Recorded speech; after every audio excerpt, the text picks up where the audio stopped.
Hello, everyone, even if it's only one of you.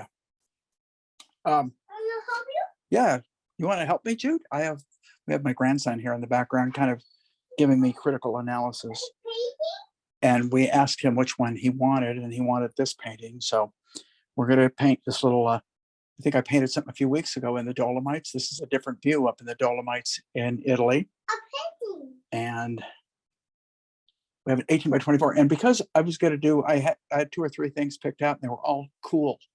In other words, not cool, neat, but cool palettes, you know. And so I decided I would do kind of a semi-warm underpainting. So I took a little red, little ochre, white, and a little bit of cerulean, and that's where we ended up. So should be dry enough. We're going to start pretty much with one of the things that I see a lot of downward. So I'm going to bring this up at the end a little bit. So we're going to take that, we're going to bring it down like this. I'm also going to get rid of this stuff because it interferes with what the focal point is, which is up in here.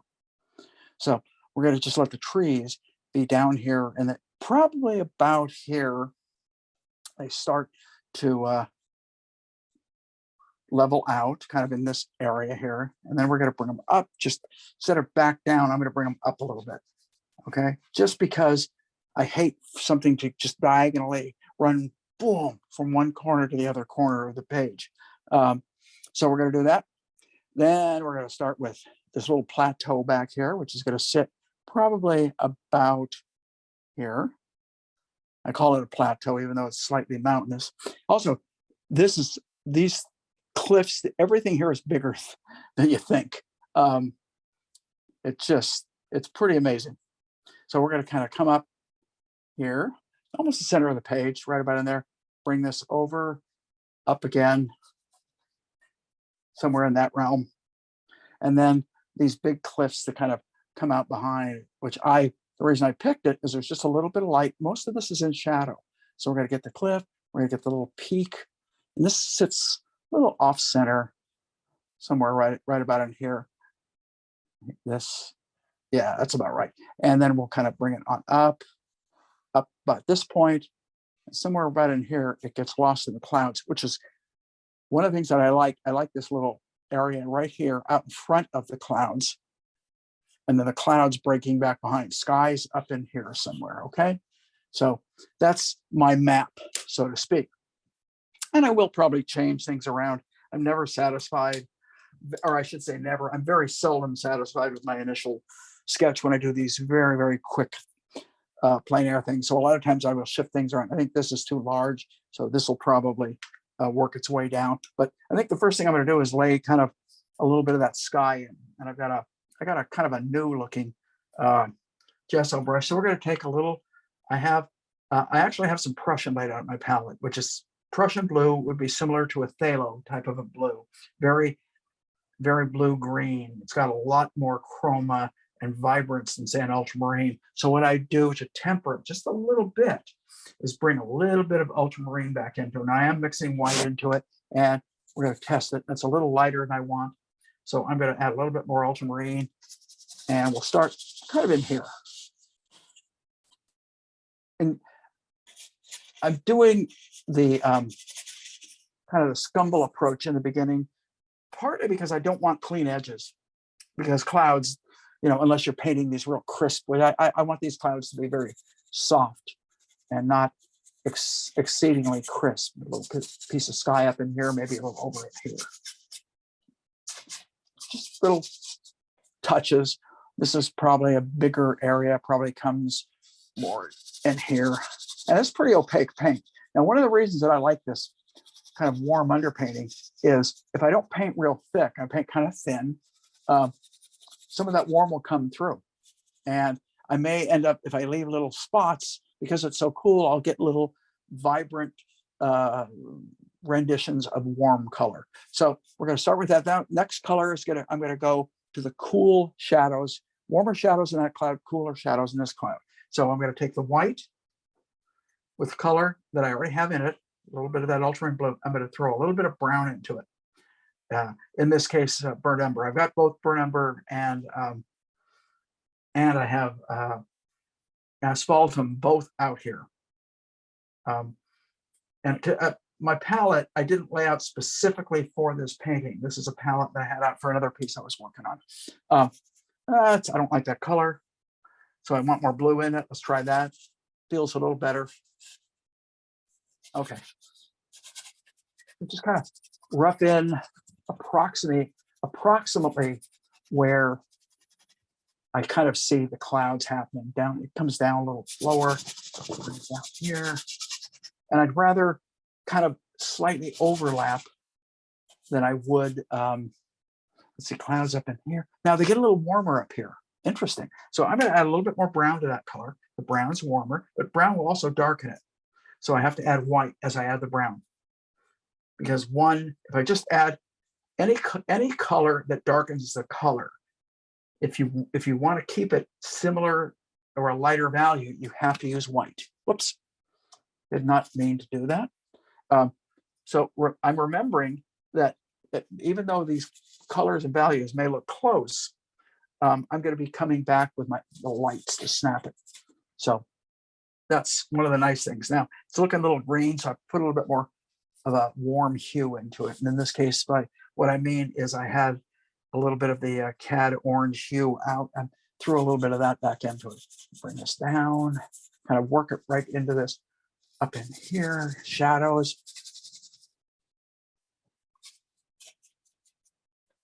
And over in here, meaning I'm going to go back to the bluer shadow a little bit, just run it off the page right about in here. But over in here, it gets a little bit warmer still. So I'm going to try this time, bring a little bit of white, because I'm getting thin on the paint, and burnt sienna, which I do have out, and then I'll throw the blues back into it so it doesn't go too warm on me.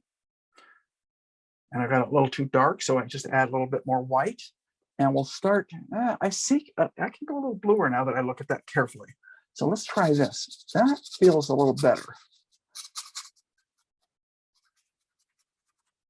And we're going to start with kind of the one flat kind of color, but that color will change because I'm going to be adding nuances, color changes, a little bit of warms, a little cool, a little value change as I progress in the painting. But you have to start simple.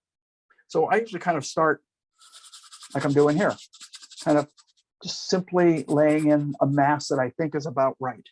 And then if it's not about right, it goes back to my favorite saying.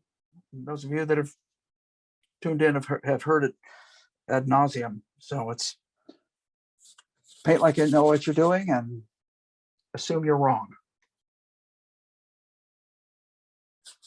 And that's pretty much the story of how I paint, just like that.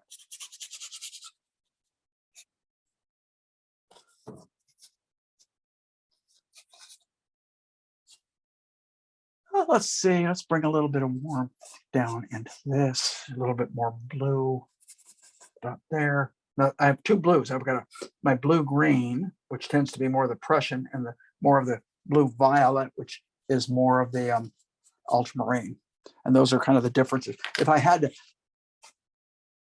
and I don't have to, but if I had to give you a definition of those two colors, that would be my definition. That one is a lot more towards the green, and the other. Now I see this cloud getting quite a bit lighter, so I'm adding more white. And as I'm adding white, I'm bringing just a tad of the burnt sienna into it. Kind of just brush in such a way that your brush does a little bit of the work for you. So you're not trying to in other words, you don't want to over control the brush. It's probably, I've never used that term, but that's kind of what I mean. A little bit more blue. So I'm actually working right out of the same pot on my palette, and I just keep augmenting portions of it. So I'm going a little bluer here, a little bluer up here, a little bit lighter, and kind of neutral, not real blue, but little wisps of the cloud kind of.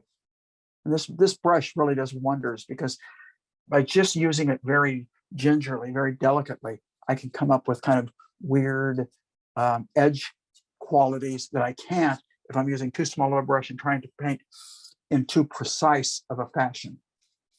So it's just kind of it's a little bit of a nice warm that sneaks its way Oh, I just noticed it. I didn't see it earlier. Behind one cloud into the other, a little bit lighter, a little bit wispy cloud, kind of a cover in there. Bring this over. Gets a little lighter, so I've got this lighter color on my brush now.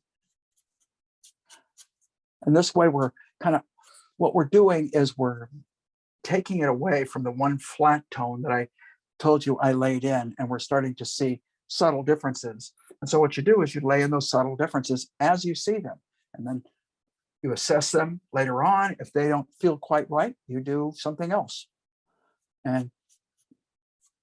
But it's that educated eye that helps you kind of make those kind of decisions. It really is. It's not any specific rule. It's really educating your eye, and you can honestly only do that through repetition. There's no other way of getting that eye in tune to know what you're doing. Now, I don't want to spend too long. I feel like I've spent long enough up in here. And if I really want to push it, I'm going to take a little cat orange and a little, what is that? Yellow ochre with the white, match the value I was just laying in, and just kind of come in with a real dry and push it right back into the paint. Okay, let's leave that alone. Let's look for the back mountain. Now, there's a strong base color that you can see when you see that mountain. It's kind of a gray, blue, violet. You mix a gray, blue, violet. You use ultramarine, you use white, because it's not a dark color, and I want it to sit kind of in that background. Now, if you take ultramarine and you add some alizarin crimson, you get a violet, right?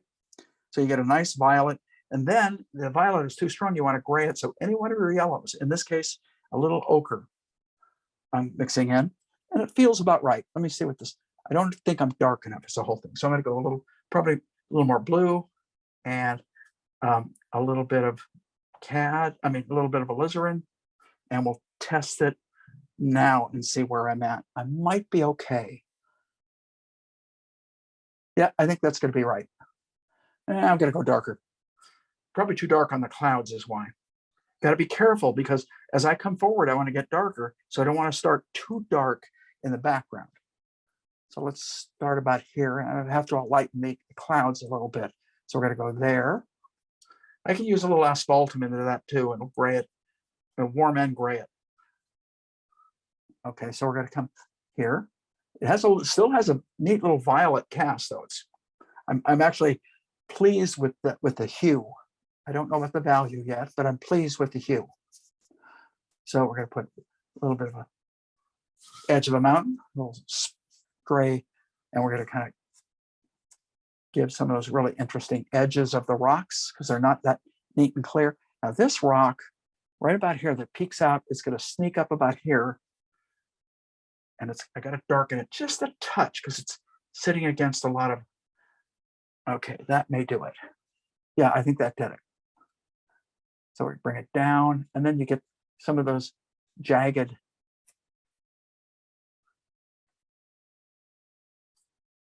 I have that too high. I can see. So I'm going to bring this down here and take that same color, work it back into the clouds right in here, the way it kind of mixes up in there. Let's get a little piece of the mountain sneaking through the clouds here. And we get the strong mountain, which was a little darker. So I'm going to go a little darker. Still haven't laid the rest of those cliffs in. So I went a little darker, a little bit more ultramarine, a little bit more alizarin, a little bit more yellow. Or if you want to, you could use something like a burnt sienna if you want to. So we're going to go a little darker here. Maybe a little darker. I don't know. Let me see how that sets against. I think I might have those clouds just a little bit too dark. Try it one more time. I went a little darker here. That feels like it might work.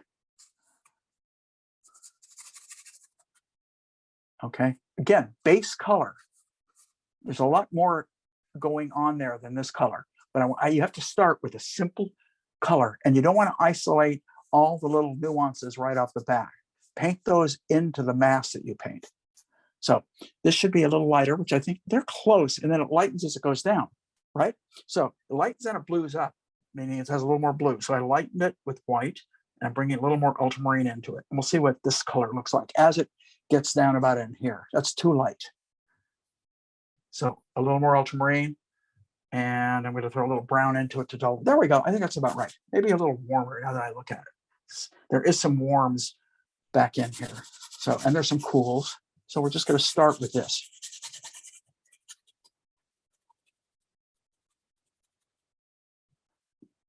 Boy, it gets really light over in here, but that's going to give me a place to move. By what I mean by move, a place that I can change the value, move the value to a lighter or darker. I like to kind of start overall thinking in terms of mid values, not necessarily dark values, not necessarily the light values, but mid values, and then work my way towards the two extremes. Two extremes being white and black. Those would be the extremes. Nothing, generally, you're not going to have anything pure white. You're not going to have anything really heavily, probably you may have some things that look more black and look more white, but that doesn't mean that's exactly how they are. So we're just kind of painting that area in, and we want to join these two. And so we'll just take the base color that I was using, which is right here.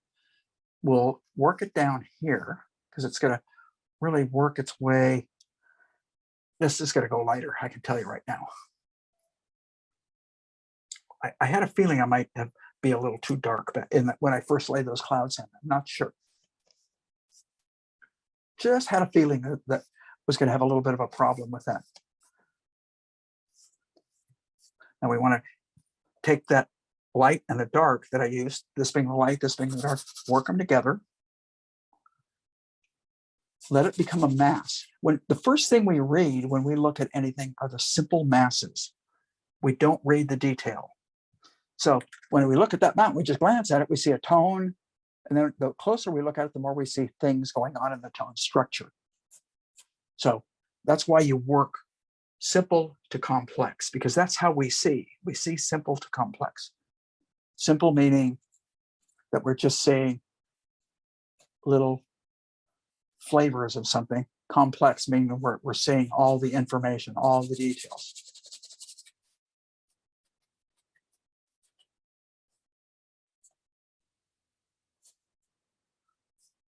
That feels okay. Let's put it this way. At this point, I feel I can live with that. I can make it work. But I think I need to bring this down a little further. I could lighten it as it goes down, just a touch, little white, and as I add the white, maybe a touch of blue to it. So it goes a little bit. You can't even see how much lighter. There, we can see it now. A little bit light, and it warms up. I just caught the warm. As it moves over, it goes lighter and warmer, right about in here. So I put a little bit more ochre, a little orange into that same color I was just using. We just start to move it around the way we begin to see it. So from this, and I see a lot more of a violet color in here now that I look carefully, a lot warmer than I first thought. It's okay. The value looks pretty correct. And because of that, I'm going to say I'll move along, even though I know I've got to change it. Like I just put some pink into my brush to bring it back into that nice warm. So we just push it back in here and deal with the information part of it later. Because there's a lot of color variation, a lot more than most people would think in here. Now we're going to go with, this is quite a bit cooler than this, a little bit darker, more in this value range. So to go cooler, I'm going to use the ultramarine white, because remember, ultramarine darkens it immediately. And I do want it a little darker. I don't want it quite as white. And a little bit of the umber or asphaltum, either one, and I think I'm going to be okay. Nope, I'm not dark enough. Let's try this. Well, that's a little better, maybe a little darker. Let's try this. Well, the edge is darker now that I look at it. It's not the body of that cliff. It's really just the edge because it's got green foliage on it. So I'm going to lighten that back to a little bit more of a blue and put it back, probably even a little lighter. Let's try. I don't mind if I'm off in the beginning anyway. So get that kind of shake, feeling of where the trees are going to hit. It's probably a little too blue. You notice how as I paint, I realize things. And so as I realize, I do subtle adjustments. So I mixed a little more of a violet into that color and a little bit more white. And we'll kind of push it around and then bring that. There we go. That feels a lot better color-wise.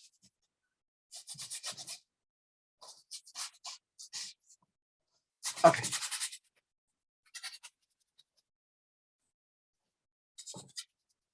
So we've got some of these. As well, I've got that color in there. I'm going to add more white to it and some burnt sienna, white and burnt sienna. And I'm going to start to warm some of this up back in here that I'm just starting to see kind of where I see the structure, but it's real indicative, not being very picky, and quite a bit warmer right about here. And we're going to put the structure back on top of that warmth. Now, as I look at this, I can move this over quite a bit, probably about to here.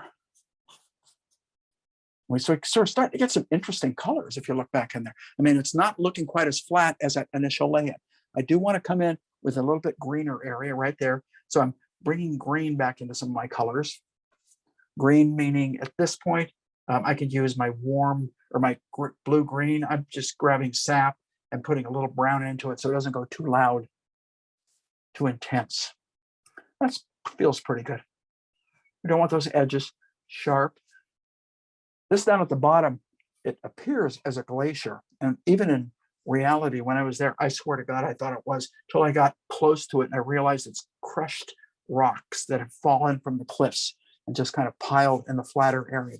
It's amazing, because you would swear from a distance you're looking at, because it's very white when it gets crushed, extremely white.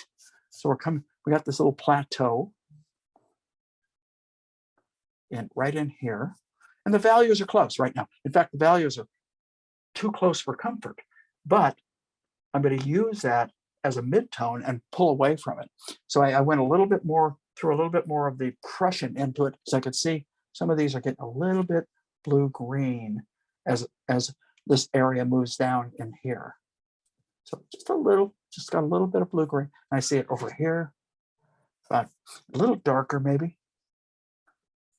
We're gonna have to really push these values as I move along. So I want to get this nice dark mass in. Very important.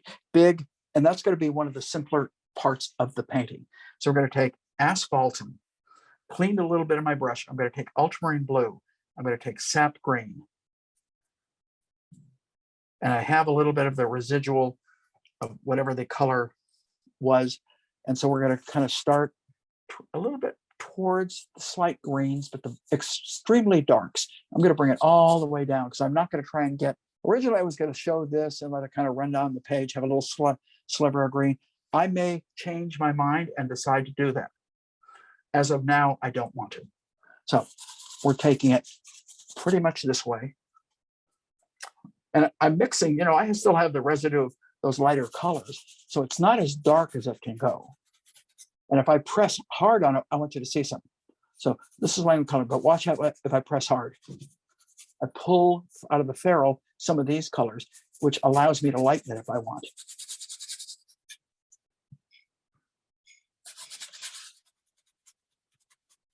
And that isn't anything too tricky. That's something I learned by mistake, just by putting in the wrong color, pressing too hard, going, hey, look what I just did. That's called learning on the go, man. Pretty much, that's what learning how to paint is. I mean, lessons are great. You can learn a lot. Demonstrations are really nice. I learned a lot from those when I was, I still do whenever I take the time to watch a demo. Yeah, I think they're tremendously important. I don't want to mess this edge up quite yet. I'll go up to it because I'm still going to lighten behind it, and I don't want to have to paint around the tree shapes. So one of the last things I'm going to do is worry about the edge of this. But I think as it meets this rock, I think I don't see a lot of lights that I need to put behind it. So I'm working the edge a little bit more carefully, a little bit more refined, trying to think of the edges creating tree shapes. Oh, I like some of that stuff right there. And comes down here. There's a couple of little rocks in there, but they get in the way. So I'm actually not going to put them in.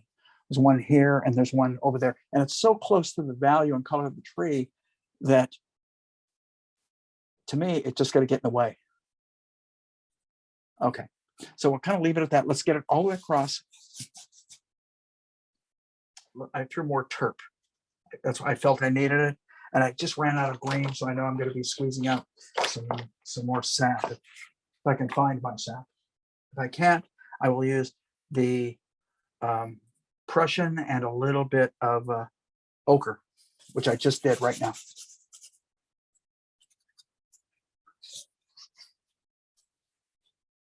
We'll come up. I see it get a little warmer in the shadows. I'm going to bring a little, believe it or not, alizarin right into that color, and allows me to get a little bit. There's subtle movements, but in the long run, they make a big difference. By movements, I mean color nuances, color variations. It's very subtle, but it will make a difference. Now, I don't want to mess up that edge too, because I know I'm going to need to go back later. So I'm just going to kind of indicate about where that one tree is, kind of go up, but don't quite make it. And I'm going to bring trees up here against this mountain, but I'm going to hold off on the shape of that final tree simply because of that, what I want to do there, because I'm not positive I have the exact value. So I have kind of, this thing is what I call mapped in. And now I assess it, meaning I look at it and say, what's right, what's wrong. Okay, so let's do that very quickly with you. This is a little too dark, particularly not up here, but as it moves down, it gets quite a bit lighter. So I know I can move that area lighter. Move meaning take the color and key up the value, lighten the value. I can see a big difference here. I can begin to see a little bit more blue. This would be lighter. So that, I think, was one of the first things I'm going to do, because I'm going to go back up to the sky. Now, I see a lot of light, warm light detail. Light's coming from here, and it's raking, it's hitting little tops, but it's really hitting this plane a little bit. So that I know I'm going to probably save to the end, because that's going to be my brighter lights, much as I might push some of the areas in the clouds a little bit brighter. So first thing we're going to do is this. Actually, I think the first thing I'm going to do is this. I'm going to take white and mix it on, and I cleaned the brush somewhat. It's never thoroughly clean. And I'm going to use a little bit more brown and white into that color. And let's just brown and white into that color. And we're just going to push it back, intermix. And then I see it get a little bit bluer. So I added some ultramarine to the brown, but I kept the same value. It's quite a bit lighter because I want to lighten that color a little bit. So we're going to got a little too light. So we'll just push it back. There we go. But I kind of like that. It's a little greener and it works. I didn't necessarily think it would, but it does. And the paint's kind of dry. Now my paint is not extremely wet. And what that allows me to do is kind of rub one tone into another. Now, as this comes over in here, it gets quite a bit warmer. So I will add more white and add more umber. Maybe even a little ochre, and let's see what happens right about here. Oh, I kind of like that color. Probably a little exaggerated, but I don't mind it, you know. I think it works pretty well. I think I'm going to add a little more white to it. Now, one thing, I'm working on a gray palette. I probably haven't mentioned this, but I work on a gray palette. That gray is like a number 3. It's not quite a 5. So a number 3 would be about a middle gray. So if you took black and white, you found the area that was the most right in between the two. That's approximately the color of my palette. There's no color on it. There's just value, just that. So what I do is what it keeps you from doing is painting too light. So if you paint sometimes on just a white palette, it's very, very easy to mix your colors to white, because you're relating every color you mix, you're relating that color to white. So if you just think about that for a second, if you relate it to white, you're automatically going to make it lighter. Where if you relate it to more of a middle color, you'll probably be a little bit truer on your value guessing, so to speak. Okay, so we're going to go there. We're going to go maybe a little bit in here. I need to lighten up some of that area. There we go. Oh, I don't like that at all. That's why they invented fingers, everybody. If it doesn't work, figure out a way to make it work. Or my buddy Dan McCaw, ready for a little Dan McCaw wisdom here? To learn how to paint, you got to kind of relate it to trying to sneak into a ballpark. I probably mentioned, you try this, it doesn't work. You try that, it doesn't work. You keep trying until eventually you find something that works. Okay. Now, you can relate that to trying to sneak into a ballpark, or you can relate it to learning how to paint. In both cases, it's true. All right. So we did some lightening up there, probably in here, because this is quite a bit lighter than the sky. Now, the sky could take darker. That would help too. But I think I'll lighten this first. So I'm going to take my white and I'm going to put it in a cleaner spot. I still have residue of other colors, and I added just ultramarine. And I'm going to test this right now. And if it's a little off, it is a little off, but I don't mind it. And it's very dry. And that's how I'm getting this really nice, kind of interesting kind of edge effect. And I'm trying to make this a little bit crisper. And I can do it two ways. I can lighten the cloud, or I can darken the mountain. And I'll tell you what I'm going to do. I'm going to do both, not just one.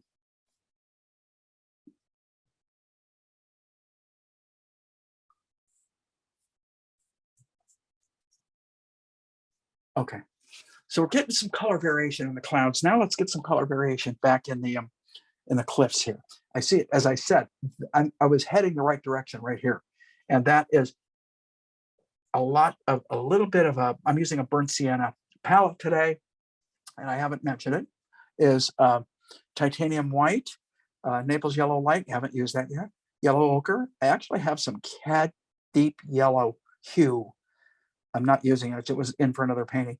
A little bit of cad orange hue, alizarin crimson, ultramarine blue, Prussian blue, sap green, burnt sienna, and asphaltum. I actually have umber and asphaltum out, but I'm basically using the asphaltum. It's warmer and a little darker. So I just throw a little bit of asphaltum into this color, as a matter of fact. And that's how I warmed it up. A little bit of warms right in here, sneaks. And this helps tie it back into that initial color I was using, believe it or not. Now, a little bit more. And we just push it right into that color. So it's not a bright color I'm laying down, even though it looks brighter on the palette. But it's not bright because I'm painting it into the wet paint. But I'm adding some of the value and color variation that I see. And I haven't started structure. It's just basic value and color variation. That's all we're dealing with right now. And now I can do it on this mountain too. I'm going to go both ways. I'm going to go a little darker, a little lighter right away. And because I'm not going to come back to it. This is my focus right in here. So I'm going to take white and blue, ultramarine in this case, because I see it, and I see a violet cast. So I'm bringing a little bit of alizarin into that color, and we're going to start about here. Too light. But it might be. I darken the same color. Same three colors. That's pretty good. It's a little bit darker than I want, but not bad. Okay, now we're going to get some movement of value. There, I see it get a little warmer, so picking up a little warm right in here. We'll go back to the blue. A lot of interesting color nuances are occurring. And you see that more in rocks, on light colored rocks, than you will probably or light colored trees, where the bark is very light, like an aspen or something of that nature. You'll get a little bit more color movement within the lights, and even within the shadows for that matter. So we got a little bit going on here. I'm going to go a little more violet just by bringing a little bit more alizarin. And we'll bring it over here, up, down, and then we're going to take some of the darks, there's a lot of dark foliage. So I'm going to use the same brush. I'm going to go back to this color, but I don't want it quite that dark. So I'm moving that color into my lighter colors, and we're going to start here. Not dark enough. This is a real value exercise. A little darker, so I pop that edge. There we go. Don't want to worry too much because I'm going to paint against it. A little bit on the top, a little bit, little trees here and there. Just barely let the brush touch. And then we get this kind of foliage working its way down into the lower plateau from here down in here, a little bit darker. I throw a little bit more of a Prussian. Whoa, that might be a little too strong, but I might be able to make it work by mixing a little more brown back into it. A little bit in here. Now, we want the kind of the way a little bit of it kind of sits back here and up here. Just got to let your brush do the work. I can't stress that enough. Don't over force your brush to do anything. Let the way your brush strikes the canvas create the mark you want. And after you make one, you'll realize, oh, I'm pressing too hard, or I'm not pressing hard enough, or I need to use a different part of the brush. A lot more foliage right in here. Oh, that looks like I got a good color, son of a gun. A little bit more Prussian, maybe.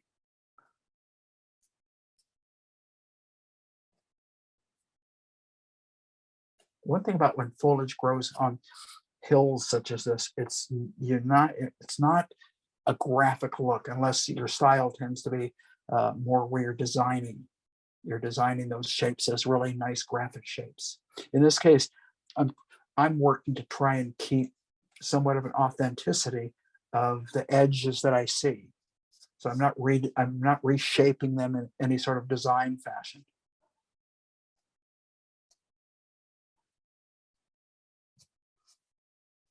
The faster you paint, the more you indicate it. The slower you paint, the more you can go back and fuss and fix things, okay? That's just the way it is. So we kind of have a pretty good lay-in. I can see a few little things happen a little differently, but overall, that may be where it stays. I'm going to go a little darker right in here and interrupt some of those colors. A little darker right there. Just very slight amount of dark. I keep pushing it a little further each time you see me take my brush away.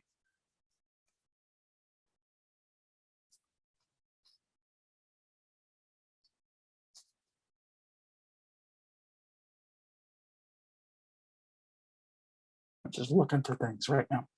I see a little bit of a different type of a shape, so I want to bring some lighter color back here. Okay, so let's leave that alone for right now. It's very easy to stay on one thing and all of a sudden your time's gone.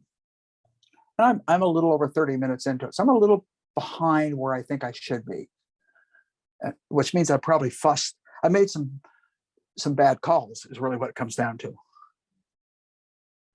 The more mistakes you make, the more you have to correct them, the more time. That's just the way it goes. Okay, so let's start adding some structure back here, okay? So I'm going to switch my brush now. I'm going to switch to, let's see, I want something like this, but not quite that large. I'm talking to myself. Oh, I've got a number 8 filbert. I prefer a flat, but I don't see a flat handy. A number 8 flat at least. So here's what we're going to do. We're going to start to build some darks and some subtle lights into this. Darks meaning kind of in here. So I want to go a little darker, and that dark is relatively cool, or neutral, I should say. It's really not warm or cool, but just as a test, let's see where we're at. A little bit too dark and a little bit too blue. So I added a little bit more burnt sienna and added a little bit more white. That feels better. And it's real, paint was feeling stiff, so I added a little bit of terp. It's still not there. Try some.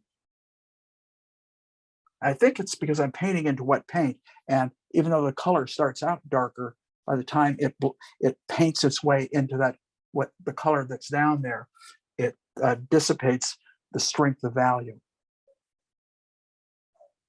So I'm having to re-dip constantly. And it's mainly because I'm painting into such wet paint. That's too dark. But let's see. Let's start them. I can sit here and work for the next 10 minutes coming up with the right value, or I can take this and try and make it work, which is I'm choosing the second. And what I'm looking for, I see a little bit of a mountain in front of a mountain. So I'm doing that, and I'm bringing this up onto the cliffs in the back mountain. We see a little bit of a dark in here. You don't want to paint only one way. The other thing you want to do when you do this is make good marks that have meaning, where it actually works for you and you're not creating a problem that you have to fix later. So I see it get dark. It's almost too dark there. So I'm just going to brush that out a little bit, bring it down here. I see another rock kind of coming down. That's pretty good value. It's mixing back into the color. And I like that. It's helping, because it's not, I don't want it to stand out. If it stands out too much, it's not going to work. So I know I have it too dark. So if I'm a little too light here, I'm probably better off back in here, because that could stand to be a lot whiter. But you know what I'm going to do first before I do that? I'm going to take cad orange, a little bit of the blue or green, it doesn't matter, white, and we're going to start lightening down in here. And there's some cools also I can bring back in here. Right in here, there's some nice, and at each stage, what you're doing is you're painting less. You're covering less territory, so to speak. Because in the beginning, you're covering a lot of territory. Now, we're starting to get some light over in there. So I'm definitely going to begin to lighten that up as it moves over in there. But there's some darker structure, and you have to get that in there. If we do not get the darker structure in, it's not going to work. So I'm going to go back to the dark I was using here, and I probably don't want it quite that dark, but I'm going to bring a little bit of, it's a little too green, a little more ultramarine blue, and a little red thrown back into that, a little more violet, and I think we'll be fine. So we're going to come down right here, a little more violet, it's a little on the blue side here.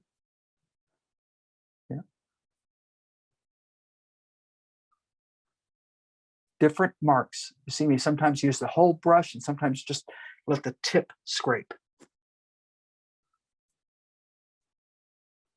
And that's simply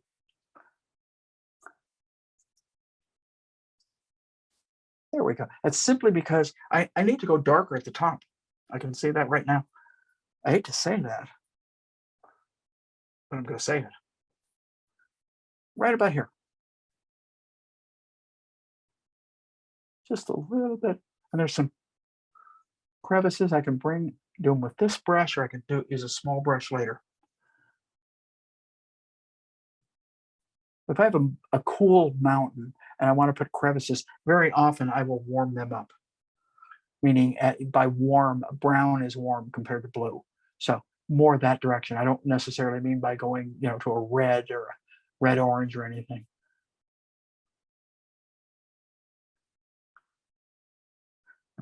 Mix that in with some of the blues that I had, and I can start to let it work its way down the mountain. Start here, come down, a little bit of a pull right there.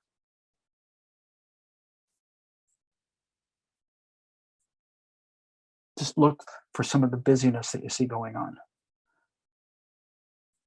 As opposed to painting exactness, you're painting the feeling of the cliffs.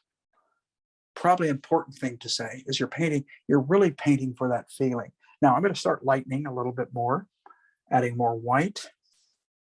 I'm going to bring a little medium into it because I'm starting to paint on paint now, and I'm starting to get. I thought that was going to be light enough. That's a little bit better. I'd like to build my lights up slower than I'm going to be building. And by that, I mean put more layers. Simply because it will make the rocks feel more believable.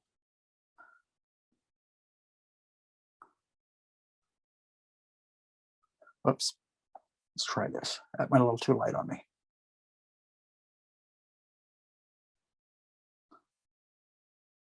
I don't want much up here. I'm going to start to get some of it back in here. Now that's way too dark. I want it almost that color and value. So I'm going to leave that alone. I'm going to start lightening right in here with a whiter color. And I'm going to make it slightly warm. So I'm bringing a little ochre into that lighter color. And let's start it right there. Okay. I thought it was going to be even lighter because I'm not as light as I want to be. We're going to not worry about this. Is why I didn't want to worry about those trees earlier on, because I knew I was going to mess that edge up.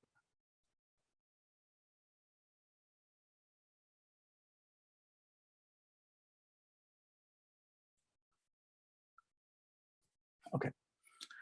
Now you can start to see separation occur. So you can just begin to see it. Probably a little too yellow in here, but I think I can make that work. Not positive, I think I can. So if I get a nice brush that's got a chisel tip, this is a bright, but it's got a nice chisel tip. I could use something like that, or I could use a sable. Whoop, didn't mean to bump that. I can use a sable such as this. This is a little bit of a junky sable, or I could grab a great one of my really nice rosemaries. That's bigger than I want. So what do I want here? I don't want to take too long choosing brushes because it just takes away from painting time. I'm going to stay with, where's that first one? Let's just stay with this little sable here. So I'm going to start adding some nice lights, warm lights. So white, medium, ochre, more white. All right, let's see what we can get out of this. This is going to punch quite a bit, probably a little faster than I want. Like I said, my ideal would be to bring this up in many more layers, because that's how you make it feel more convincing. I don't like the way those strokes are going down. I can use I think I'm going to try a knife and see if that works for me. So let's, because then I get a nice slender kind of a, right there.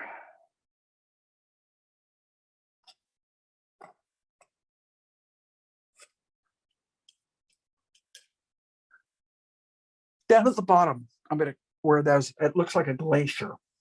We get a lot of wonderful separation from the right about in here. I don't like that. That's not going down good. I'm going back to my number 8 here. That's stuff like that is where you can use up your time. So we're going to go here.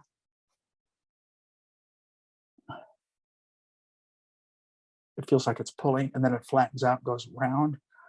That's why, once again, didn't want to mess the edge of those trees up. We'll go there, and then we got to work its way up here, and then come out from behind.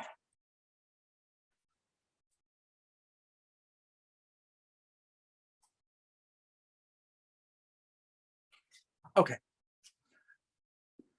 That's where, let's start and get some of those clouds going, okay?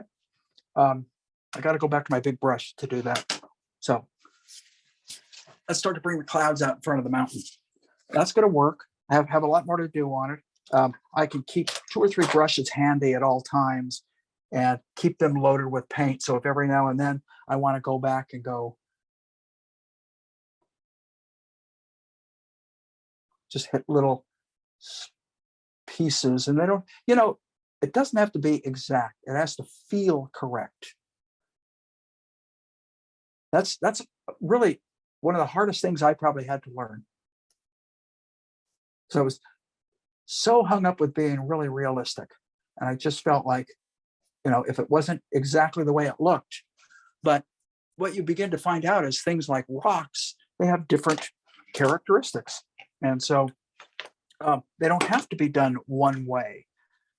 So going back to this brush, cleaning it pretty good. I'm getting quite a bit of the residual, not all of it, because there's still tone there, but I got a good portion of it out. And it took a whole rag for me to do that, just to squeeze it out of there. Now I'm going to take my white and I'm going to move it over to a clean spot on the palette. And I'm going to warm the white up with some ochre or Naples yellow.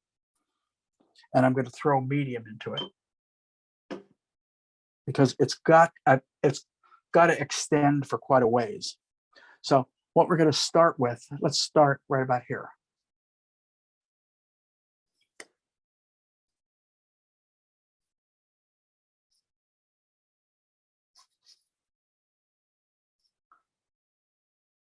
You gotta fix, some edges are more crisp and some edges aren't crisp at all. So you kind of want to give the feeling of what you see. So what I'm letting the color mix into some of the color so I can still go lighter. So I'm looking right about in here right now, in case you're wondering.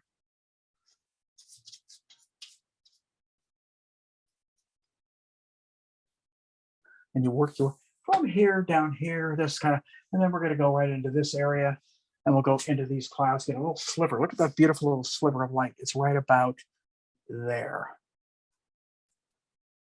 And then it gets puffy over here because remember, light's coming from here.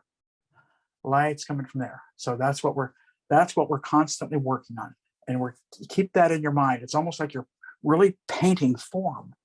And I mean, you're actually painting a three-dimensional thing. You're not painting a flat canvas. So sometimes just by thinking like that, you use your brush in a more effective way. It's amazing. I mean, I wish I could tell you exactly why, but it's the way it goes.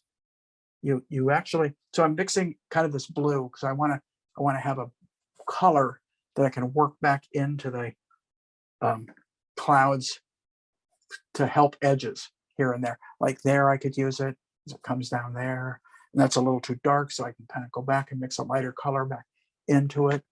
So you're fussing back and forth. Now, one of the nice things with this cliff is it's highlighted by the area, meaning the cloud back behind it has a lot of light on it. It goes up and there's a puffiness right in here. And top of this cloud has more light, but it's not clear cut as to the shape of that light. And that's why this brush is so good, because I can't paint. It's very difficult to paint a clear cut shape.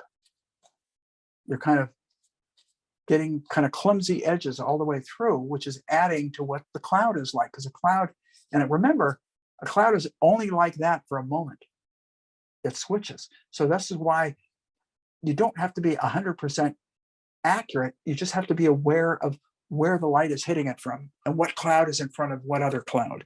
Those are probably the keys. So we're going to have a little bit of light fluff up right about in here, and then go back behind that, and I'll clean that edge up. So this is why when I was painting behind things, I said I didn't want to make that edge, worry about that edge being too perfect at that moment.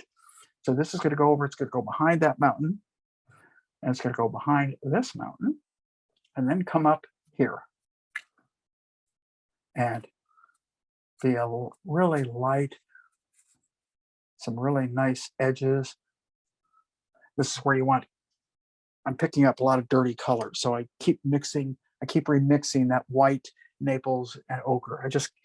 It's an easy color to mix, so it's not like I'm doing anything really tremendously difficult. But we're going to bring this cloud a little bit over that mountain. This one is behind. It works its way up, and then we get a little bit of light in that cloud. This kind of works its way back.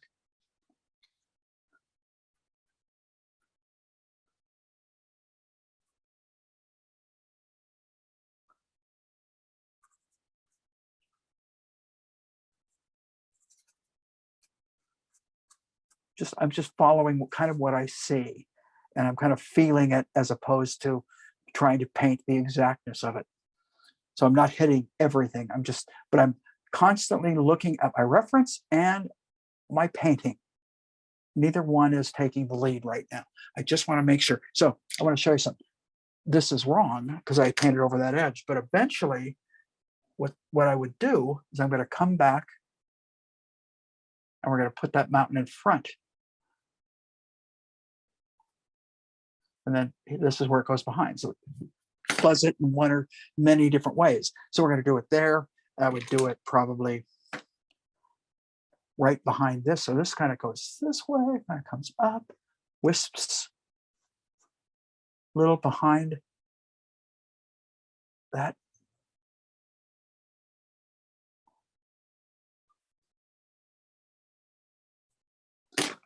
Get different kind of edges that I don't like. They're okay. I'm not crazy about them. They don't have the finesse that I would like them to have. A lot of busyness in these clouds. In other words, it isn't there's a lot of little nuances. So what you could do, what I'm doing here, is you could take this part of your painting, you could spend a half a day on it, just playing with subtle color variances, little nuances that you begin to discover as you paint, because as you paint, you're going to see more and more.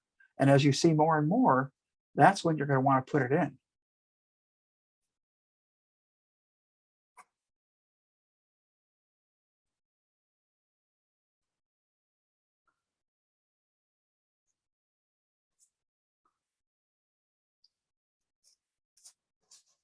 Just kind of, I'm really doing a lot of faking right now, but I'm standing back occasionally looking at it saying, ah, it's okay. It's not as good as I want it to be by far, but hell, I could say that about every part of every painting I've ever done. It's never as good as you want it to be, ever. I mean, even when they come out really strong and you surprise yourself, even there, you look back at it later and you realize, geez, that could be, it's got so much more potential. Sometimes it's just a matter of time, by the way. It's not always that you did anything wrong. Sometimes it's just a matter of, geez, I had another hour, another 2 hours, another 6 days, whatever it is.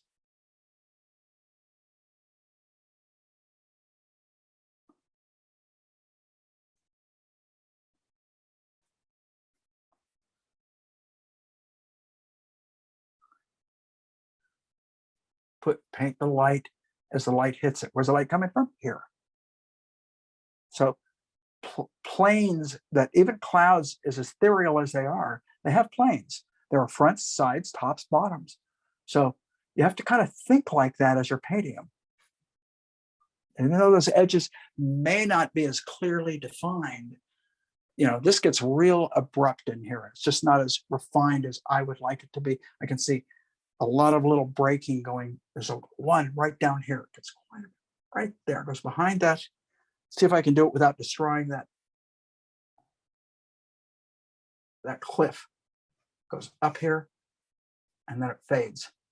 So we're going to just take that color and let it fade its way up. What we're doing is, this just happens a lot of times when it settles down between one hill or another, you will get a lot of lightness occurring. And I'm not sure if it's top light. I've never been able to quite tell why.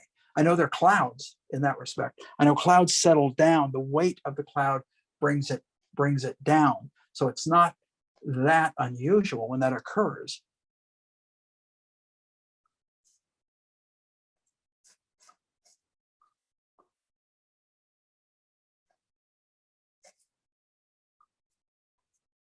Just getting a little bit of lightness. And if you guys recall, I said I knew I was a little too dark and I was probably going to have to do some lightening up in the clouds themselves, which is what I'm doing right now as we progress into this piece.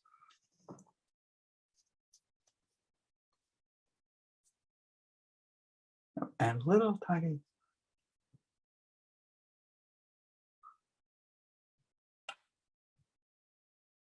Just push that back in. It's subtle. There's some real structure, and then there's some light. I didn't catch that earlier. Around this cliff. So we got to get enough of it in to make it. That's how we create the illusion of atmosphere. People that have studied and learned anything about atmospheric perspective, that's kind of what this is at this point. We're creating the atmosphere. We're actually painting the atmosphere. We're not painting the subject. Now that has got a little bit of a nice edge on that.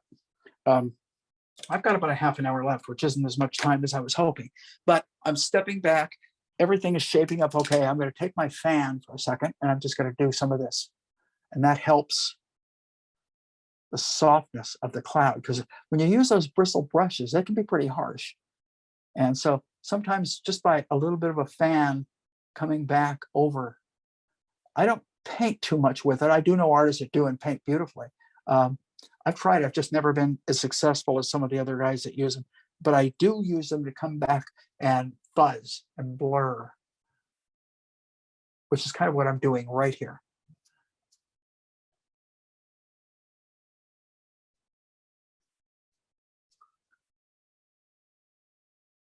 And you just, only if you see it, Buzz.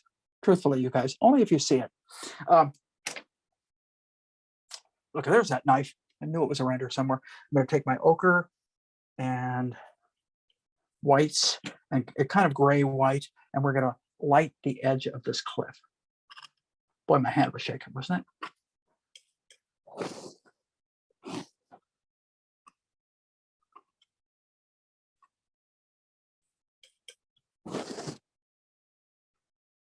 Okay, so we've hit the edge pretty much about as good as we're going to do. I want to start back in here, and then we'll do some more structure in here. We'll finish this up and do just a little bit into the trees. But let's start with this one area that I was kind of considering a focal point. So how light and warm do I want it to get? Let's start with that. So I took this white color and I threw a lot of ochre into it, and maybe a tad of cat orange. Just let's see. This is probably too strong, but it's okay. A little bit of medium with it because I want it to sit on there pretty easily, and I want to be able to paint back into this.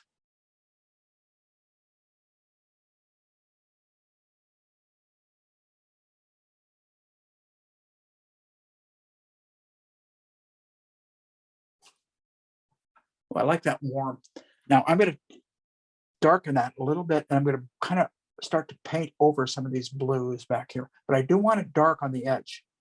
But I'm mixing that, I'm pushing that color back into the color. And then I'll take whatever I get and I'll fill in some of these gaps. Now, there are some darks back in there. It's not just one direction. So we do have to come back into this area and put a few subtle darks back into it. There's a nice big crevice that happens about here.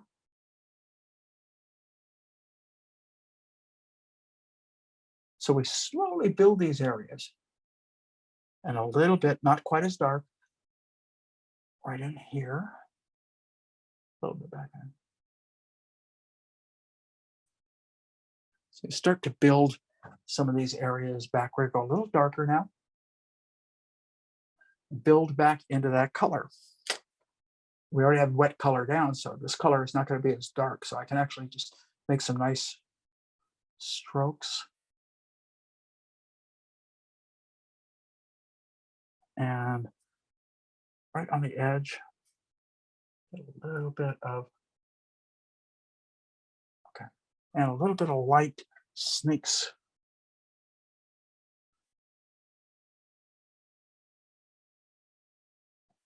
Back in there, and I can take and finish, well, finish, yeah, but I can take my knife and I can get more opaque with it, and I'm adding a little bit of a Naples, and I'm bringing a little bit of cat orange back into that Naples. And let's see what this ends up like. Let's see how bright this is. Nope, didn't stick. Try it again. That's good. I'm gonna, when one thing doesn't work, try another. So I'm gonna go over to my, I don't like using this tool off too much, but I'm gonna use my liner.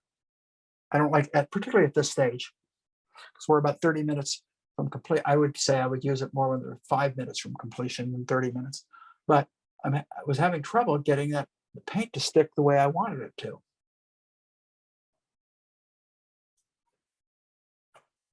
That's pretty good. That's much brighter than that, but it's kind of where my head was at. I was thinking that I wanted it brighter. I want to emphasize it more. I might even want to put more color into it. So I brought a little bit more cad orange. I could use a little bit of burnt sienna if I wanted to.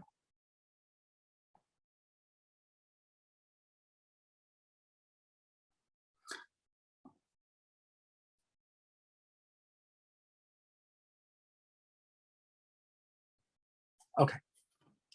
So a couple little things. I can really give a lot more care to some of this when a little lighter and cooler as it moves over into this area. Nah, too cool. Let's try it again.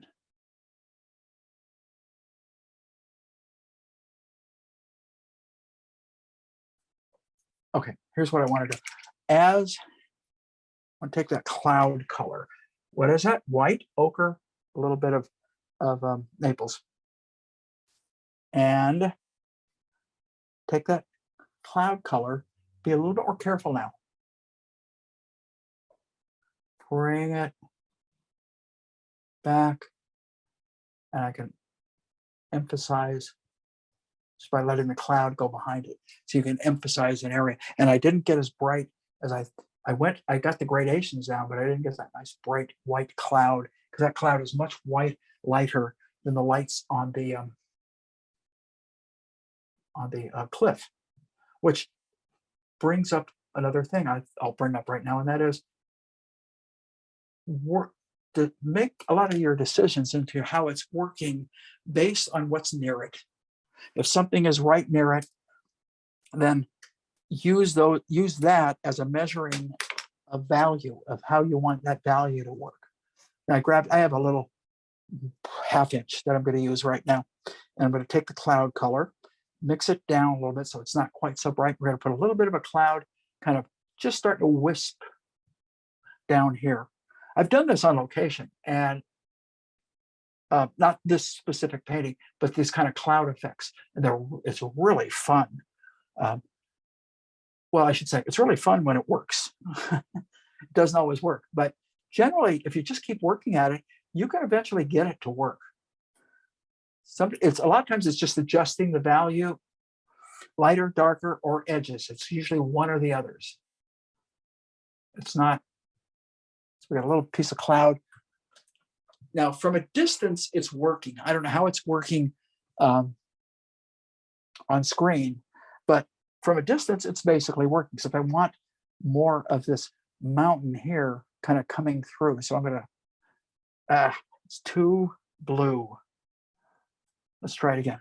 There we go. It's a little bit more neutral.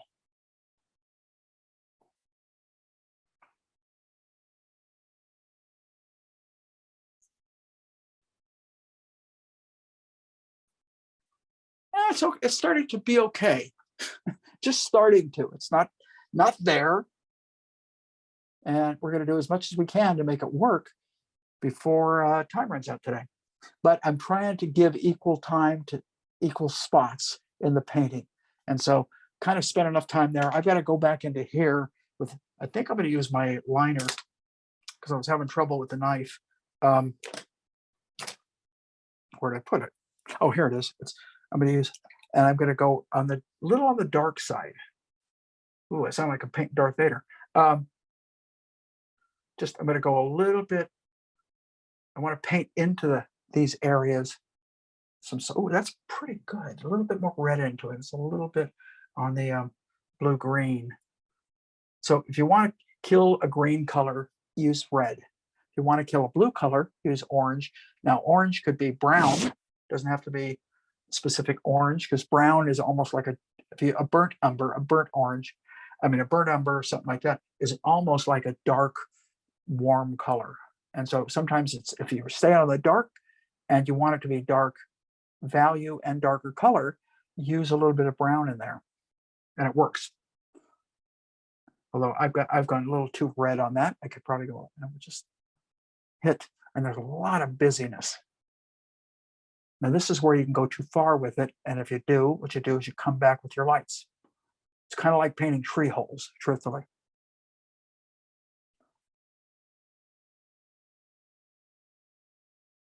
So getting a little bit of the structure in here and in here. And that the top of that catches some light. I'm starting to go one direction. Now I'm going to go the other direction with a little bit of the light, but not quite as bright as that. Just a little bit more light to it. And keep that light kind of neutral, because that'll bring it slightly warm. So I see a little bit of light happening on at the top of that cliff, and then it dissipates down in here. We get a little bit. That looks to be a pretty good color, by the way.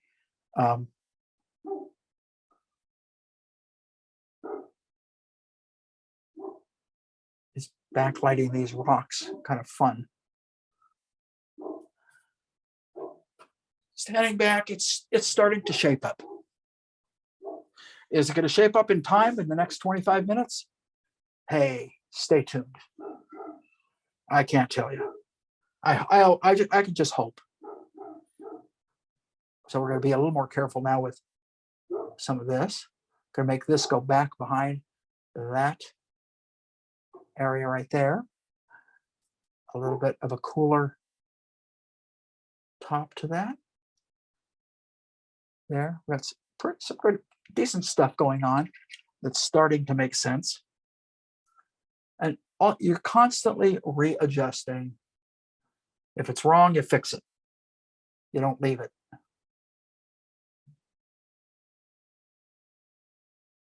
Now, judging whether it's wrong is another story, guys.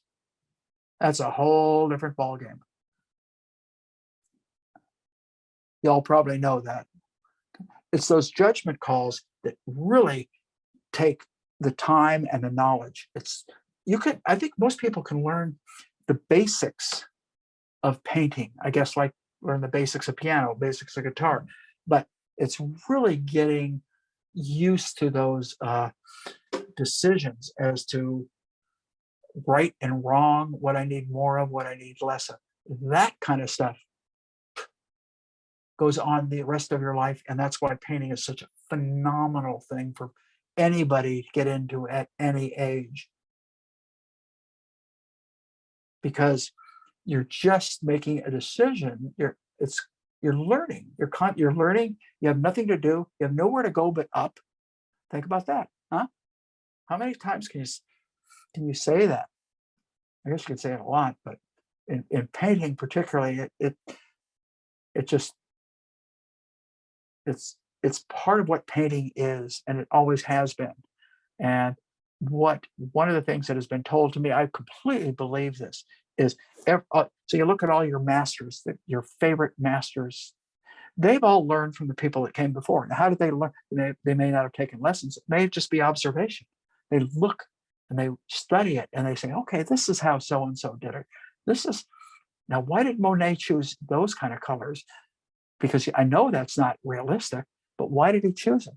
Okay, so all of those things come into play when you're really making these kinds of artistic decisions. It's not just knowledge. I mean, you can read a book and gain knowledge, but in order to be able to practice something that you've read and be able to pull it off, that's a different thing. That's just not easy. Probably that's why there's so few great artists. And I'll tell you what, there's a lot of incredible undiscovered great artists. I run into them all the time. I run into them on Facebook. I was talking to some students a couple of days ago, and I said, you guys have no idea how much talent is out there. One of the things that I found is someone will tell me what they do, and I'll go, oh, okay. And you don't have a lot of faith in what they're telling you. And then all of a sudden you look at their work and you're going, holy crap, these guys are really good. It's amazing. And then, you also get people that tell you how good they are and everything, and you look at their work and you're going, I'm not sure about that.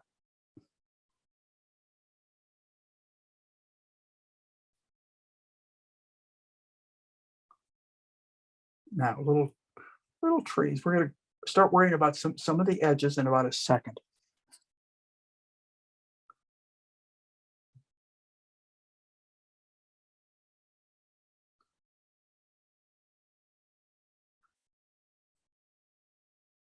These are always fun. This is, I'd probably go back into this for a good 15 to 20 minutes afterwards, after I take a lunch break. But just to get away from it, evaluate it with fresh eyes after getting away. Because when you're doing these quick ones, and this is the hard part about painting plein air, when you're doing these quick ones, you're making split-second decisions, and sometimes they're right, sometimes they're wrong, and they actually work. But that, unfortunately, that doesn't happen often enough. Usually, when they're wrong, they're wrong. But the point of it is when you get away from it and you come back to it, it's a lot easier to see those, because you aren't as invested at the moment in producing, something that's accurate, that works. So by getting away from it and then coming back to it, man, you can really improve a piece. Because if you just keep working, very often, at least I'm going to talk about myself now, but when you, very often, I'm looking at the wrong things. Very interesting in teaching. I see that in students quite often, where I'll say, "Tell me how you feel about it," and they'll tell me all the things they don't like about it, and a lot of the things that they don't like about it are actually fine, but maybe they're missing the one thing that is really wrong. That is quite common, by the way, and that's just, again, observation and experience. That's the only thing that's going to give it to you. And then you get taste. On top of all that, you get taste. What does one person like? Maybe one person likes, I don't know, greens, and another person may like browns or more neutral colors. So you get into that kind of aspect too. So I'm going to take this little brush now. I take the big one. I just figured I'd take the little one, clean it off a little bit. I'm going to brush it out. A couple things that I just spotted that I don't like. I am going to come in and try and highlight, I think, really bright, almost the cloud color, a little lighter maybe.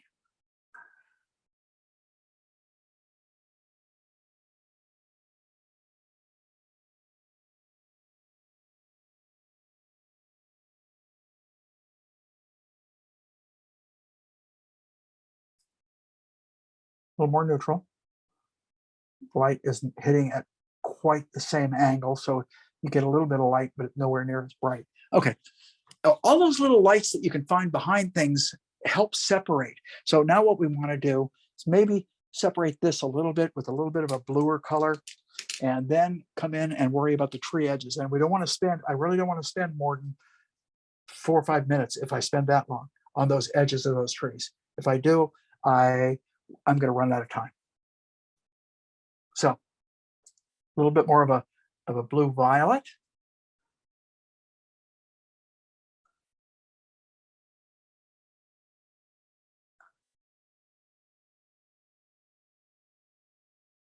Kind of, oh, I see a little bit of light flickering right back. So a little lighter in here. And because I've added those lights, I need to brighten this up a little bit more. It's a little bit of light is hitting right about here. Here and up there. And we'll leave that alone. Mainly because you just don't have time. There's a little bit of light happening right here. So I'm going to take a little bit more ochre to my kind of gray-green colors, and we're going to just see what happens. Not bad. Oh, a little bit more green. I can make it, whoa, too much. I threw some green into that color, and I'm going to throw it now. I'm going to take some more ochre back into it because I think it'll help, and we'll add some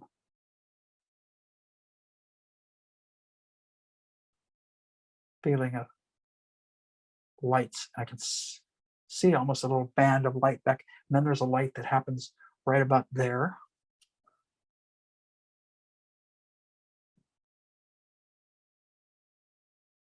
Okay, so we get a little bit of movement in that space. I can also see just a touch of light right here, and then we'll go put a little dark in. And this helps define the edge of that mountain there, this cliff, from the background. So I'm going to take this brush, this little 1/2-inch gesso brush, or it's actually a brush I think I picked up at Home Depot. It's like 69 cents. And we're just going to use, because the edges are not real neat. So if you look at it, because they're not neat, they work for you when you're trying. See, look at that. There's almost some trees right there. So again, anything I can do in a more effortless fashion, I will do. If it's changing from a knife to a brush, if it's changing from a brush to a knife, if it's changing brushes, then I'll do that. I know a couple of guys that use the sponge brushes very effectively. I've actually never used one, so I probably should try it because I'm game for anything that works. So, but a little bit of variation back in there. So now what we're going to do is we're going to worry about these trees. Now we're going to, for that, I need to go as dark as I can go. And I have a spot over on the right side of my palette that's pretty dark already. I'm just going to add Prussian because I'm almost out of sap and I don't know where the heck my tube of sap is. Prussian and brown. And that will do it. I'm just glancing to see if I can see which I can't. I have a little bit of sap on my palette. Put enough medium and terp into it so it's there. It's even darker. Good. Okay, here we're gonna go. Edges. These edges hopefully are gonna stay because I'm out of time. So, but we get some that kind of break up here. So I am looking at my reference. I'm not being a slave to it. Let's put it that way. It's reference. It's not something I'm going to say I'm right or wrong by it, but I will judge value, and I will judge something that I call readability. And I've talked to a lot of students, particularly illustration students, but painting students also, about readability. How do you want your piece to read? Do you want them so they understand it, or do they have to just sit and look at it for a while? Because you may not, if you lose a viewer, then whatever it is you were trying to get them to really take care of, they're not going to see because they've already left. So you have to have enough going on that captivates that viewer, that says, okay, that's kind of neat. I want to look at that a little more. And I always say that's the difference between what I refer to as impact and payoff. Payoff meaning when you get up close, you go, wow, that's cool. Or the more you look at it, that's payoff. Impact is how it hits you. How does that piece hit you? Does it really resonate with you and you love it? You want to look at it a little bit longer? Or is it something that you just look by and they go, that's cool. I'm done. So it's interesting. I guess that would be studying the psychology of the art connoisseurs, so to speak. There is such a thing. I don't think there's ever been a book on that. Galleries and the people that make their living selling art know a little bit more about that than we do as artists. We're the guys that we just make the art, have fun, because generally that's why we do this. I think, hopefully that's why you guys do it. I know it's frustrating and it isn't always the kind of fun that you'd want it to be, but it's that's the premise. That's how we all get into this. I think. I don't think anybody goes into and they say, well, I think I'm going to become a painter because I can really make a good living doing that. And there may be a few that do that, but most, I don't know of any. Let's put it that way. I really don't. Most of the guys that I know do it because literally they love it. There's something about the process of just doing it. I'm going to throw another one of my lines at you that I like to say. You may not always enjoy the results, so be sure and enjoy the process. And that's just the way it is. That's just any art form. Now you notice that I didn't keep the trees going down, but there are darker darks up front. So I'm going to take ultramarine, I'm going to take alizarin, and I'm going to take the brown, those three colors, and I'm going to see if I can get darker. Look at that. That's why you don't want to go to your darkest darks initially.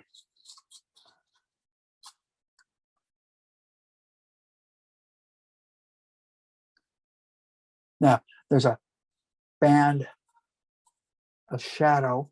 These are all real close value, by the way. I don't think I'm telling you anything that's mind-boggling.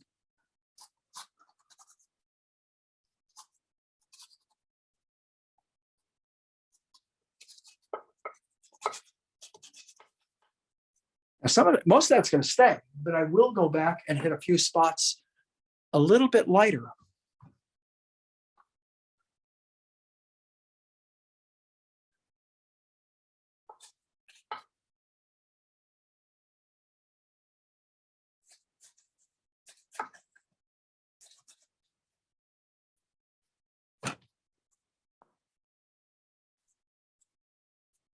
Pop some darks around, and I'll pop some lights back in. It's pretty dark over here, so I can really push that dark. Let's see what I can do. There we go.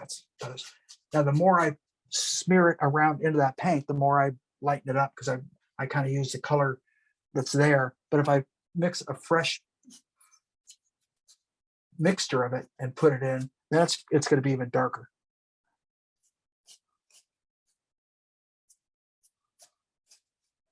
So I want a little bit of both. I want some mixture in there, but I also want those heavy darks. I'm going to take a little bit more. Alizarin will take your darks and they will almost bring them forward a little bit.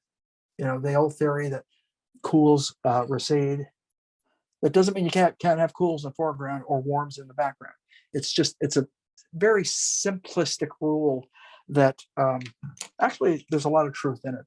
And because of that, I'm going back to this color because I don't like the separation here. I want a little bit more of that mountain interfering in here.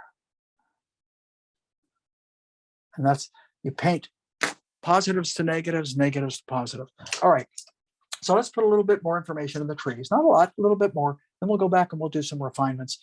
We got about almost a little over 5, I say 8 minutes because I usually go like 1:35, and it's mainly because when I first start these, I talk a lot and tell you what I'm doing as opposed to just painting. So we mixed a green, but it's too light of a green. But we want a little bit of light here and there on some of these trees. And I don't want to spend too long on it.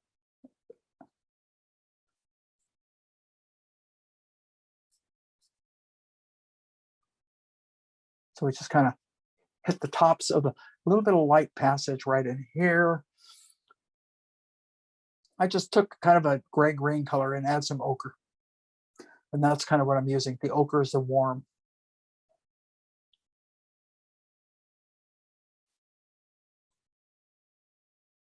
Press hard and you get a stronger dab of color. Press lightly and the color just kind of sits into the color that's already there. So you can work both ways. Pressure has a lot to do with the kind of mark you make and the effectiveness of that mark. But how hard you push and what the load of paint is and how, I mean, all these things come into play. How wet is the paint that you're painting into?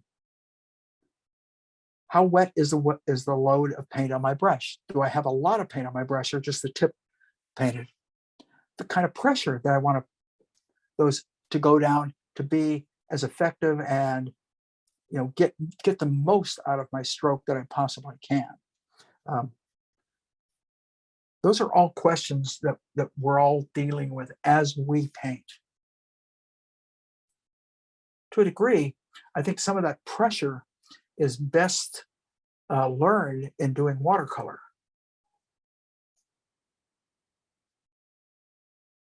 Only because I believe that in doing watercolor, you have to kind of really use your pressure even more so. But one of the things I noticed, I was at the, where was I?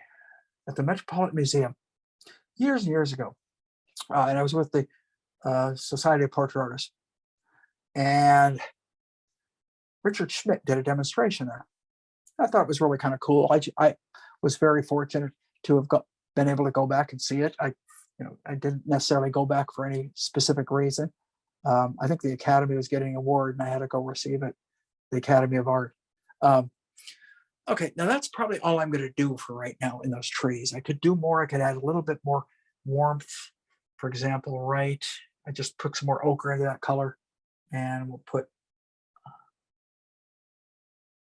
few little strokes. Anyway, and I watched Richard Schmidt work, who is a marvelous artist, period. And one of the things that I noticed is he worked, when I was watching him paint a portrait, he worked very much like a watercolorist in the beginning. Thin paint, light colors, carving away things with darks. And so I kind of learned something. It's the first time I had ever seen anybody use a watercolor brush to create certain effects. And it's got me thinking. And so that's where I first, and we're going back several years, that's where I first started using a liner, which is a little watercolor brush. I saw him do it. And so we all learn from people that we see work. Hopefully you guys are getting something out of this. If you're not getting something out of it, at least I hope it's fun to watch. That brings to mind about literally watching people paint. I think it's fun. I like it. And I think that comes from me not knowing how to paint, going to art school and watching certain teachers. I keep thinking of Don Putman and Joe Henniger, Reynold Brown, people like that I happen to have who were great mentors. And luckily for me, fortunately for me, became good friends.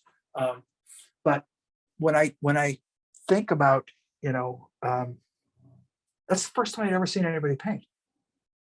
And I felt like I had just watched an incredible magic show. And it looked like he was having fun. And in other words, I was a drawer, but I didn't know how to make my drawings come alive with color and value and paint quality. And I didn't even know what paint quality was. But in watching, I went, oh man. And so whenever I had the opportunity as an art student, I would watch someone work. Now, if I watched them work one time and I wasn't too impressed, I'd probably never watch it again. But generally speaking, I did that a heck of a lot. I would watch people work. So we're coming close. I want to come in here, paint that sky and do a little bit of work up in that one region. And didn't get this as far as I had hoped, but it's okay. I've said that many times about a lot of these paintings. Sometimes they come out pretty good and sometimes they come out okay. And this one's kind of more in the okay range. There's areas about it that I like. And if I ask 10 people, I'd probably get 10 different answers. How do you like it? I mean, who knows? There's some people who would look at it and say, oh, that's the best one you've ever done. And other people would look at it and go, oh man, you could do better. How I learned that? Galleries, putting work in galleries. I'm usually very wrong in what I think is going to sell, for example. It's just using that but it's just that I'm not a good judge. I'm a better painter than I am a judge of who buys paintings, and I try not to let that influence me too much. I think I've got a feeling it influences all artists that do sell to somewhat. That's why you see a lot of artists doing a lot of repeat work. If we know something sells, do more of it. I mean, that's logic. That's business. But your real artists like to try things, like to try new things and play around and go, geez, maybe if I try this. And, I just think we all, as artists, and I'm talking to people we all need time to mess around and try things that we normally wouldn't try when we're trying to produce a great painting or a saleable painting or something of that nature. I mean, again, that's business. I understand that. I understand that if you paint seascapes over and over, you're probably going to get good at it. You probably will get a following. And as you get a following, I mean, you'd be just basic intelligence tells you to keep it up. So, I think it's just what painting is all about. It's like we paint, hopefully we love to paint, and in doing so we get better, we learn more, and maybe some of those little things that we learn, maybe they're not visible initially, but it will influence what you end up doing, and they'll influence how you paint eventually.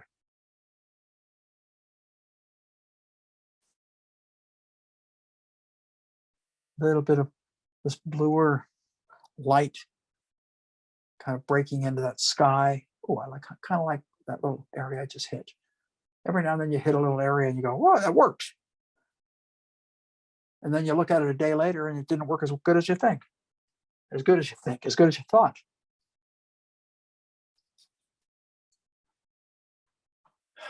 This area truly bothers me. I feel I need more into it. I probably will put more into it, but we're just about at the end of our time. And I think I've got enough down here to show you a little bit about how you deal with this kind of a complexity, because it is basically a complex image. This is not a simple image. There's a lot going on. a lot of textural qualities in here that I need to amplify a little bit. A little bit of the tree shapes could be brushed up, but they're not terrible. I do like maybe bringing one up a little higher. I see one breaking up a little higher, and so that might help some of the, but there's more than one area that might be a problem, right? And because there's more than one area that might be a problem, as you're fixing one area, you're ignoring another. And maybe when you look at it at another time, you'll see that, oh, I needed to fix that. So with all of that in mind, everybody, I am going to wish everybody happy painting. I'm going to take a break, probably come back and do a little touch up. I've got to get back on a couple of commission pieces. But this is coming along well enough where I wouldn't mind putting another 15 to 20 minutes into it, making it look. I don't want to change it. I don't want to change it radically. As I've mentioned, I try and keep the integrity of the spontaneous character of the painting. So I don't want to abandon that. But hey, Jude, I see, I know it's time. Jude just came in and joined me. Okay. Thank you, Scott, very much.